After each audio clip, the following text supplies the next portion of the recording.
Hari ini, sebagian umat muslim di tanah air, khususnya dari Muhammadiyah, telah merayakan Hari Kemenangan Idul Fitri 1 Syawal 1444 Hijriah.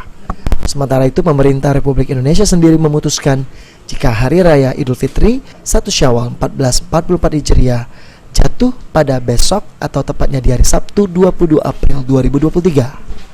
Adanya perbedaan Hari Raya Idul Fitri 1 Syawal 1444 Hijriah itu sendiri tidak harus membuat umat muslim di tanah air ini menjadi bingung, gelisah maupun panik.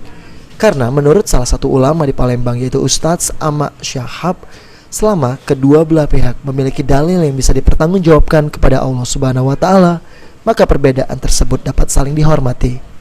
Ditambahkan oleh Ustadz Ahmad Syahab, dalam proses penetapan Hari Raya Idul Fitri ini sendiri banyak sekali ilmu yang diterapkan, yaitu hisab dan ruqyah, sehingga adanya perbedaan. Jadi saya ingin mengajak seluruh masyarakat, jika ada perbedaan lebaran di tengah-tengah kelompok masyarakat, jangan panik, jangan bingung, dan jangan gundah gulana.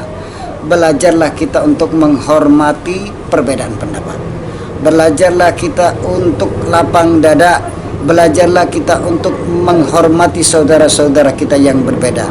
Selama mereka punya dalil yang bisa mereka pertanggungjawabkan kepada Allah Subhanahu wa taala. Oleh karenanya bagi umat muslim yang tidak mengerti terkait proses penetapan Hari Raya Idul Fitri, Ustadz Ahmad Syahab menyarankan untuk mengikuti pemerintah, karena pemerintah telah memiliki ilmu dan juga peralatan yang canggih dalam proses penetapan Hari Raya Idul Fitri.